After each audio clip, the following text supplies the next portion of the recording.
है वो है और कुरान सीखें। तो सबसे पहले मैं आपके सामने 4 सवालात रखता हूँ। पहला सवाल कि हमें कुरान की क्या ज़रूरत है, और दूसरा हमारा सवाल बनता है कि हम कुरान मजीद को समझने के लिए वक्त क्यों निकालें। नंबर 3 कि कुरान किस लिए नाजिल किया गया, और नंबर 4 कुरान को कैसे समझा जाए। अब ये 4 सवालात हैं और हमने इन चारों के जवाबात कुरान से तलाश करने हैं। पहला जो हमारा सवाल है कि हमें कुरान की क्या ज़रूरत है या क्यों ज़रूरत है। तो बेसिकली जो इंसान है ये हरीस है। ये कोई भी काम जब करने लगता है तो ये सोचता है कि मुझे फ़ायदा क्या होगा। एक ही बात इसके माइंड में होती है कि मुझे फ़ायदा क्या होगा। तो अब हम जब ये सवाल उठाते हैं कि हम कुरान को समझें, सीखें, इसकी क्या ज़रूरत है, तो सिंपल सी बात है। अल्लाह रब्बुल इज़्ज़त ने कुरान में इरशाद फरमाया, हाज़ा बयानुल लिन्नास व हुदा, कि ये जो कुरान है, ये जो सहीफ़ा इनक़िलाब है, अल्लाह फरमाता है कि हमने इसमें लोगों के लिए हिदायत को रख दिया है। अगर हम हिदायत हासिल करना चाहते हैं तो फिर एक ही तरीका है, अल्लाह के कुरान के दामन से वाबस्ता हो जाइए। और फिर दूसरी बात यह है कि अगर हम कामयाब होना चाहते हैं, अब कामयाबी क्या है? कामयाबी ये नहीं होती कि बंदा दुनिया में नाम कमाए। कामयाबी ये नहीं होती कि बंदा दुनिया में शोहरत हासिल करे। फजाओं में उड़ने का नाम कामयाबी नहीं है। जागीरें बनाने का नाम कामयाबी नहीं है। महल्लात बना लेना ये कामयाबी नहीं है। और अल्लाह के कुरान से पूछते हैं कामयाबी है क्या? तो अल्लाह रब्बुल इज़्ज़त ने कुरान में इरशाद फरमाया, फमन ज़ुहज़िहा अनिन नार व उदखिलल जन्नत फ़क़द फ़ाज़। लोगों, जो जहन्नम से बच गया, जन्नत में दाखिल हो गया, वो सबसे बड़ा कामयाब है। अगर हम वो कामयाबी हासिल करना चाहते हैं, अगर हम उस मंजिल तक जाना चाहते हैं, अगर अल्लाह की मार्फत हासिल करना चाहते हैं, तो उसका एक ही तरीका है, अल्लाह के कुरान से वाबस्ता हो जाएं। दुनिया में भी कामयाबी मिलेगी, आखिरत में भी कामयाबी मिलेगी। तो सिंपल सा जवाब बनता है कि जब कोई सवाल करता है कि हमें कुरान की क्या जरूरत है, जवाब यही बनता है, हिदायत हासिल करने के लिए और हमेशा के लिए कामयाब होने के लिए अल्लाह के कुरान की जरूरत है। आप आइए दूसरे सवाल की तरफ कि हम कुरान समझने के लिए वक्त क्यों निकालें। कुरान को समझने के लिए हम वक्त क्यों निकालें। देखें, इंसान को अल्लाह करीम ने 2 चीजों का मजमुआ बनाया है, एक जिस्म और रूह। ये दो चीजें हैं, दो चीजों का मजमुआ अल्लाह रब्बुल इज़्ज़त ने इंसान को बनाया है। माशाअल्लाह आप समझते हैं कि जिस्म की भी ज़रूरियात होती हैं और रूह की भी ज़रूरियात होती हैं। अब जिस्म की ज़रूरत क्या है? अल्लाह न करे कोई बीमारी आ जाए, कान खराब हो जाए, मैदे में पेन हो जाए, बुखार हो जाए, तो हम आराम से बैठते हैं या डॉक्टर के पास जाते हैं? डॉक्टर के पास जाते हैं अपने इलाज के लिए, चेकअप करवाने के लिए। और फिर जिस्म की ज़रूरियात होती हैं, कपड़े की भी ज़रूरत है, खुराक की भी ज़रूरत है, दवाई की भी ज़रूरत है। और हम जिस्म की ज़रूरियात पूरा करने के लिए सारा दिन मेहनत करते हैं।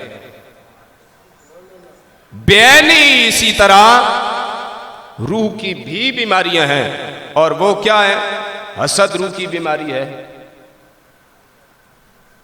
बुग़्ज़ रूह की बीमारी है, कीना रूह की बीमारी है, गीबत रूह की बीमारी है, चुगली रूह की बीमारी है, झूठ रूह की बीमारी है, माँ बाप का नाफरमान होना रूह की बीमारी है, नमाज में दिल ना लगना रूह की बीमारी है, और बेहयाई के मनाजर देखना ये रूह की बीमारी है।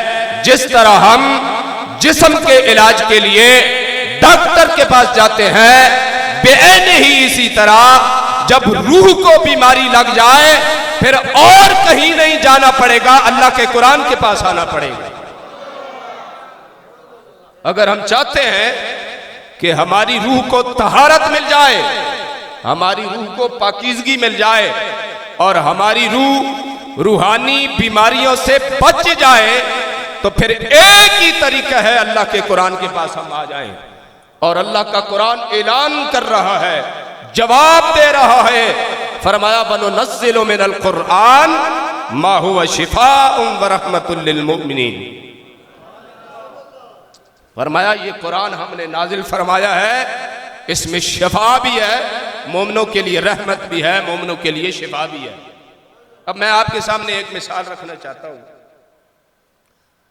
सैयदना हजरत उमर फारूक रजी अल्लाह ताला अन्हु कितनी बड़ी रूहानी बीमारी में मुब्तला थे, कितनी बड़ी रूहानी बीमारी में आप मुब्तला थे। लेकिन जब अल्लाह का कुरान सुना, जब अल्लाह का कुरान सुना, इधर कुरान सुनते गए, उधर अल्लाह करीम दिल की बीमारी का इलाज फरमाते गए। इधर कुरान सुनते गए, उधर दिल का जंग उतरता गया। अगर हम भी चाहते हैं हमारा दिल साफ और शफाफ हो जाए, हम रूहानी बीमारियों से बाहर आ जाए, अल्लाह के कुरान से, अल्लाह के कुरान के दामन से वाबस्ता हो जाए, तमाम रूहानी बीमारियों का इलाज है तो अल्लाह के कुरान में, अल्लाह के कुरान में। आप तीसरी सवाल, और ये बड़ा कड़वा है, कड़वा सवाल है और बहुत ही अहमियत का हामिल है कि कुरान किस लिए नाजिल हुआ? क्या सिर्फ तिलावत के लिए? क्या सिर्फ इसाले सवाब के लिए? क्या सिर्फ चूमने के लिए? ये मैं सवालात छोड़ रहा हूं। क्या सिर्फ अलमारियों में सजाने के लिए? क्या कुरान इसलिए आया था हम कचहरियों में कुरान उठाए? कुरान इसलिए आया था हम थानों में कुरान उठाए? कुरान इसलिए आया था कि हम अदालत में कुरान उठाए, अपनी सवाई पेश करें? नहीं, अल्लाह का कुरान ऐलान कर रहा है, अफला यतदब्बरून अल कुरान, मैं तो इसलिए आया था लोग मुझे समझें, गौर व फिक्र करें, तदब्बर करें, कुरान को सोचें, नसीहत हासिल करें। कुरान इसलिए आया था, लेकिन हमने कुछ और समझा। हमने समझा कोई मर गया तो ठीक है कुरान की तिलावत कर लेते हैं, और हम इतने गिर चुके हैं, इतने गिर चुके हैं, जिस घर से कुरान की तिलावत की आवाज आ रही होती है हम कहते हैं यहां कोई फौतगी हुई है। ये हमारा हाल है। अल्लाह के बंदो, अल्लाह का कुरान तो फरमा रहा है मुझ में गौर व फिक्र करो, मुझे समझो। और आका अलैहिस्सलातु वस्सलाम ने फरमाया खैरुकुम मन तअल्लमल कुरआन व अल्लमहु, तुम में से बेहतर वो है जो खुद कुरान सीखे और दूसरों को सिखाए। जो खुद कुरान सीखे और दूसरों को सिखाए। हजरत सैयदना उमर फारूक रजी अल्लाह ताला अन्हु कितनी कदावर शख्सियत है। आपने 8 साल लगाकर सूरह बकरा सीखी, 8 साल लगाकर सूरह बकरा सीखी। और हजरत इमाम शाफी रहमतुल्लाह ताला अलैह हर वक्त कुरान में डूबे रहते थे।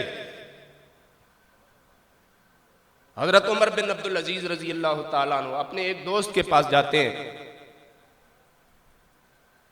काश हमें भी ऐसे दोस्त मिल जाएं जो मुखलिस हों। तो आप अपने एक दोस्त के पास गए तो आपने फरमाया यार मुझे कोई नसीहत कर। उमर बिन अब्दुल अजीज रजी अल्लाह ताला अन्हु जैसी शख्सियत हम तो हीन समझते हैं। यार मैं इससे बात कोई पूछूंगा लोग क्या कहेंगे, हम शर्म महसूस करते हैं। जहां करना चाहिए वहां नहीं करते, जहां नहीं करना चाहिए वहां हम करते हैं। तो आपने फरमाया यार मुझे कोई नसीहत कर। तो आपके दोस्त ने कागज का एक छोटा सा टुकड़ा लिया और उस पर कुरान का यह हिस्सा लिखा, ऐनमा कुंतुम वहुवा माअकुम, यही मेरी नसीहत है, यही मेरी तरफ से वाज़ है, यही मैं तुझे नसीहत कर रहा हूं कि अल्लाह फरमाता है लोगों तुम जहां भी चलो जाओ रब तुम्हारे साथ होगा। अगर ये अकीदा हमारा रासिख हो जाए कि हम जहां भी चले जाएं अल्लाह करीम हमें देख रहा है, अल्लाह करीम हमें हमारे साथ है, तो कोई बंदा नमाज छोड़ सकता है, कोई बंदा गीबत कर सकता है, कोई बंदा झूठ बोल सकता है, कोई बंदा शराब पी सकता है, कोई बंदा सूद का कारोबार कर सकता है? नहीं कर सकता। यही वजह है कि जनाब अली हमने ये सब कुछ भुला दिया। अकीदा होना चाहिए कि जहां भी हम जाएंगे रब हमारे साथ होगा। तो अब सवाल पैदा होता है कि हम कुरान किस लिए नाजिल हुआ? भाई कुरान किस लिए नाजिल हुआ? तो कुरान इसलिए नाजिल हुआ कि अल्लाह के कुरान को समझा जाए, अल्लाह के कुरान को समझा जाए।